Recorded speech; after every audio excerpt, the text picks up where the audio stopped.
And आज हम जिस बारे में बात करने वाले हैं वो है कि इंजेक्शन लगने के बाद भी अगर एग रप्चर नहीं हो रहा है तो हमें क्या करना चाहिए। ये जो मैं आज वीडियो बना रही हूँ ये मेरा एक खुद का पर्सनल एक्सपीरियंस है, क्योंकि मेरी भी फॉलिकल इंडक्शन हुई थी, फॉलिकल स्टडी हुई थी। एंड मुझे कमेंट सेक्शन में बहुत फीमेल्स पूछती हैं कि मैम मेरा एग रप्चर नहीं हुआ है, क्यों नहीं हुआ, मैंने इंजेक्शन भी लिया है एंड वैसे भी एग रप्चर ही नहीं हो रहा है, डॉक्टर कह रहे हैं, तो ये क्यों हो रहा है और हमें क्या करना चाहिए। तो सबसे पहली चीज़ जो होती है, अगर हमारा एग रप्चर नहीं हो रहा है तो उसका क्या रीज़न होता है। तो फर्स्ट थिंग जो होती है वो होती है कि जो इंजेक्शन है उसका टेम्परेचर ठीक नहीं है। क्योंकि समटाइम्स क्या होता है कि ये जो इंजेक्शन होते हैं इनको एक पर्टिकुलर टेम्परेचर में फ्रिज पे रखने के लिए कहा जाता है। इवन आप केमिस्ट से भी बाय करेंगे तो वो एक पर्टिकुलर टेम्परेचर में होता है, ठीक है। सेकेंडली जो दूसरा रीज़न होता है वो ये होता है कि समटाइम्स क्या होता है, कुछ लोग पतले होते हैं, कुछ लोग ओबेस होते हैं, कुछ में थोड़ा मोटे होते हैं।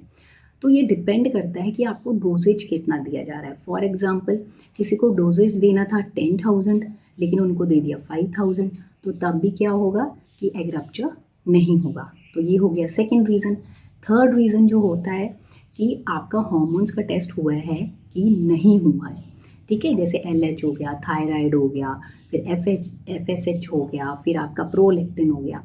अगर ये नहीं चेक करवाए हैं डॉक्टर ने और आपको इंजेक्शन दे दिया है, क्योंकि अगर हार्मोन्स का कोई इशू है तब भी हमें इंजेक्शन HCG का लेने के बाद भी हमारा एग रप्चर नहीं होगा, ठीक है। तो ये थर्ड रीज़न हो गया। अब करते हैं बात फोर्थ रीज़न की।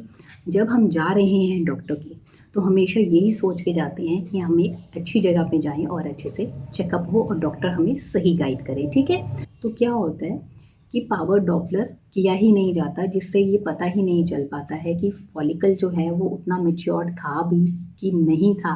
क्योंकि अगर फॉलिकल उतना नहीं आइडियल साइज़ का होगा तो इंजेक्शन देने का कोई फ़ायदा ही नहीं होगा, क्योंकि वो रप्चर करेगा ही नहीं है, ठीक है। तो ये थे डिफरेंट डिफरेंट रीजंस। तो आपको इन चीज़ों का ध्यान रखना है जब भी आप डॉक्टर के पास जा रहे हैं, फॉलिकल आपकी स्टडी स्टार्ट होनी है तो आपने इन 3-4 बातों का बहुत ध्यान रखना है।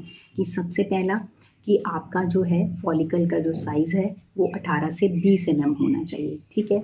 दूसरा, आपको जिस डेट पे बुलाया जा रहा है उस डेट पे आपने जाना है और अपना पावर डॉपलर भी करवाना है, ठीक है। तीसरी चीज़, आपके हार्मोन्स के टेस्ट पहले ही होने चाहिए फॉलिकल स्टडी से पहले, ठीक है। फॉलिकल स्टडी के टाइम पे हार्मोन्स का टेस्ट होने का कोई मतलब नहीं होता, क्योंकि अगर हार्मोन्स में इशू है तो वो पहले ही ठीक करवाना चाहिए हमें, के बाद हमें फॉलिकल इंडक्शन पे जाना चाहिए। सो आई होप इस वीडियो से आपको हेल्प मिली होगी, आपको पता चला होगा कि एग रप्चर क्यों नहीं हो रहा है HCG इंजेक्शन लेने के बाद भी, और हमें किन चीज़ों का ध्यान रखना चाहिए।